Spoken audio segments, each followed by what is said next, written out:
तुलसी के पत्ते इस दिन भूलकर भी न तोड़े। शास्त्रों के अनुसार तुलसी की पत्तियों को कुछ खास दिनों में नहीं तोड़ना चाहिए। एकादशी, रविवार, सूर्य ग्रहण और चंद्र ग्रहण के वक्त तुलसी की पत्तियों को नहीं तोड़ना चाहिए। व्यर्थ में तुलसी की पत्ती तोड़ने से दोष लगता है। शाम के वक्त तुलसी के पास दिया जलाने से लक्ष्मी की कृपा सदैव बनी रहती है। घर के आंगन में तुलसी का पौधा है तो आपके घर के सारे वास्तु दोष मिट जाएंगे। घर में हमेशा धन लाभ के शुभ संकेत बने रहेंगे। तुलसी का पौधा परिवार को बुरी नज़र से बचाता है। तुलसी का पौधा नकारात्मक ऊर्जा का भी नाश करता है। सूखा तुलसी का पौधा घर में रखना अशुभ माना जाता है। पौधा सूख गया है तो उसे किसी पवित्र नदी, तालाब या किसी कुएं में प्रवाहित कर दें। सूखा पौधा हटाने के बाद तुरंत नया तुलसी का पौधा लगाएं। वास्तुशास्त्र के अनुसार तुलसी का महत्व। वास्तु के अनुसार तुलसी को ईशान कोण यानी पूरब और उत्तर के कोण में लगाना उत्तम माना गया है। इसके अलावे पूरब और उत्तर की दिशा में भी तुलसी लगा सकते हैं। वास्तुशास्त्र के अनुसार घर में तुलसी का पौधा दक्षिण दिशा को छोड़कर किसी भी दिशा में लगा सकते हैं, लेकिन दक्षिण दिशा में तुलसी का पौधा लगाना बहुत नुकसान देने वाला माना गया है। साथ ही यह भी ध्यान रखने की जरूरत है कि तुलसी के आसपास कोई भी अन्य पौधा नहीं रहे। वास्तु के अनुसार तुलसी के पौधे के आसपास अन्य पौधों का होना अशुभ माना गया है। ऐसा माना जाता है कि तुलसी के आसपास घास या अन्य पौधा घर में दरिद्रता की स्थिति पैदा करता है। तुलसी की पूजा के लाभ। भगवान विष्णु को तुलसी बहुत प्रिय है और केवल तुलसी अर्पित करके श्रीहरि को प्रसन्न किया जा सकता है। शास्त्रों में कहा गया है कि तुलसी जी की बात भगवान विष्णु कभी नहीं टालते हैं। इसलिए अगर तुलसी माता प्रसन्न हो जाएं तो सब तकलीफें दूर हो जाती हैं और सभी मनोकामनाएं पूर्ण हो जाती हैं। तुलसी का पौधा हमेशा से आस्था का केंद्र रहा है। तीज त्योहार हो या पूजा पाठ, हर काम में इस पवित्र पौधे की पत्तियों को इस्तेमाल किया जाता है। विशेषकर कार्तिक महीने में तुलसी का महत्व और भी बढ़ जाता है। एक साल में 15 पूर्णिमाएं आती हैं। अधिक मास या मलमास में ये संख्या 16 हो जाती है, लेकिन इन सभी में कार्तिक की पूर्णिमा सबसे उत्तम संयोग लेकर आती है। पूजा में तुलसी चढ़ाने का फल 10,000 गोदान के बराबर माना गया है। तुलसी का पौधा हमेशा से आस्था का केंद्र रहा है। तीज त्योहार हो या पूजा पाठ, हर काम में इस पवित्र पौधे की पत्तियों को इस्तेमाल किया जाता है। तुलसी नामाष्टक का पाठ करने और सुनने से लाभ दोगुना हो जाता है। जिन दंपतियों को संतान का सुख ना मिला हो उन्हें भी तुलसी पूजा करनी चाहिए। वैसे तो पूरे कार्तिक महीने में ही तुलसी के सामने दीपक जलाना चाहिए, लेकिन अगर आपने किसी कारणवश दीपक नहीं जलाया है तो कार्तिक पूर्णिमा के दिन पूरे 31 दीपक जलाकर अपने घर और गृहस्थी के लिए सौभाग्य की कामना अवश्य करें। तुलसी का इतिहास पौराणिक कथाओं से जुड़ा है। पौराणिक काल में एक लड़की थी जिसका नाम वृंदा था। उसका जन्म राक्षस कुल में हुआ था। वृंदा बचपन से ही भगवान विष्णु जी की परम भक्त थी। बड़े ही प्रेम से भगवान की पूजा किया करती थी। जब वह बड़ी हुई तो उनका विवाह राक्षस कुल में दानव राज जलंधर से हो गया। जलंधर समुद्र से उत्पन्न हुआ था। वृंदा बड़ी ही पतिव्रतावादी स्त्री थी, सदा अपने पति की सेवा किया करती थी।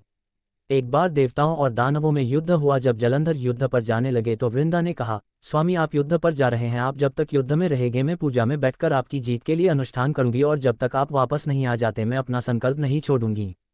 जलंधर तो युद्ध में चले गए और वृंदा व्रत का संकल्प लेकर पूजा में बैठ गई। उसकी इस सच्ची निष्ठा वाले पूजा अनुष्ठान और संकल्प की वजह से जलंधर इतना ताकतवर हो गया था।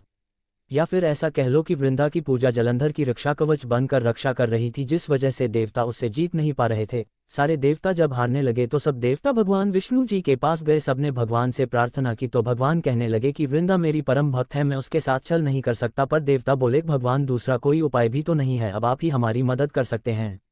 भगवान ने जलंधर का ही रूप रखा और वृंदा के महल में पहुंच गए। जैसे ही वृंदा ने अपने पति को देखा वे तुरंत पूजा में से उठ गई और उनके चरण छू लिए। इस तरह से पूजा से हटने की वजह से वृंदा का संकल्प टूट गया और उधर युद्ध में देवताओं ने जलंधर को मार दिया और उसका सिर काटकर अलग कर दिया। उनका सिर वृंदा के महल में गिरा। जब वृंदा ने देखा कि मेरे पति का सिर तो कटा पड़ा है, तो फिर ये जो मेरे सामने खड़े हैं ये कौन है? उन्होंने पूछा, आप कौन है जिसका स्पर्श मैंने किया? तब भगवान अपने रूप में आ गए पर वे कुछ ना बोल सके। वृंदा सारी बात समझ गई। वृंदा क्रोधित होकर भगवान को श्राप दे दिया कि आप पत्थर के हो जाओ। भगवान तुम पत्थर के हो गए। सभी देवता हाहाकार करने लगे। लक्ष्मी जी रोने लगी और प्रार्थना करने लगी। तब जाकर वृंदा जी ने भगवान को वापस वैसा ही कर दिया और अपने पति का सिर लेकर वे सती हो गई।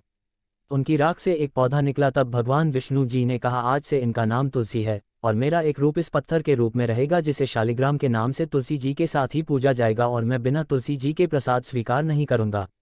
तब से तुलसी जी की पूजा सभी करने लगे और तुलसी जी का विवाह शालिग्राम जी के साथ कार्तिक मास में किया जाता है। देवउठनी एकादशी के दिन इसे तुलसी विवाह के रूप में मनाया जाता है। तुलसी के प्रकार। प्राचीन समय से ही तुलसी के पौधों का धार्मिक एवं आध्यात्मिक महत्व के साथ ही औषधीय गुण जन जन के बीच विख्यात है। ऐसा माना जाता है कि घर में तुलसी का पौधा लगाने से घर में सकारात्मकता, धन दौलत, ज्ञान, ऐश्वर्य, शांति, आरोग्य एवं शुद्धता का वास बना रहता है। यही वजह है कि तुलसी को अत्यधिक गुणकारी एवं अद्वितीय भी माना जाता है। तुलसी को उसके गुणों एवं रंगों के आधार पर कई प्रजातियों में बांटा गया है। इनमें से राम तुलसी और कृष्ण तुलसी भी एक है। यहाँ हम राम और कृष्ण तुलसी के संबंध में जानेंगे। राम तुलसी एवं कृष्णा तुलसी दोनों का अपना अपना औषधीय महत्व है। दोनों ही प्रकार के तुलसी के पौधे अनेक रोगों को जड़ से समाप्त करने की क्षमता से परिपूर्ण एवं आयुर्वेदिक औषधि की भांति सहायक एवं गुणकारी हैं। राम तुलसी, हल्के हरे रंग के पत्तों एवं भूरी छोटी मंजरियों वाली तुलसी को राम तुलसी कहा जाता है। इस तुलसी की टहनियाँ सफ़ेद रंग की होती हैं। इसकी शाखाएं भी श्वेताभ वर्ण लिए हुए रहती हैं। इसकी गंध एवं तीक्ष्णता कम होती है। राम तुलसी का प्रयोग कई स्वास्थ्य एवं त्वचा संबंधी रोगों के निवारण के लिए औषधि के रूप में किया जाता है। काली तुलसी, इसे श्याम तुलसी या काली तुलसी के नाम से भी जाना जाता है। हल्के जामुनी या कृष्ण काले रंग की छोटी पत्तियों एवं मंजरियों का ये पौधा जामुनी रंग का होता है। श्याम तुलसी की शाखाएं लगभग 1 से 3 फुट ऊंची एवं बैंगनी आभा वाली होती हैं। इसके पत्ते 1 से 2 इंच लंबे एवं अंडाकार या आयताकार आकृति के होते हैं। कृष्ण तुलसी का प्रयोग विभिन्न तरह के रोगों एवं कफ की समस्या के निवारण के लिए किया जाता है। तो दोस्तों, ज्ञान से भरी यह वीडियो कैसी लगी? अगर यह वीडियो पसंद आई हो तो लाइक, शेयर करें। इस चैनल पर पहली बार आए हैं तो दोस्तों इस चैनल को सब्सक्राइब करना ना भूले। धन्यवाद। राधे राधे।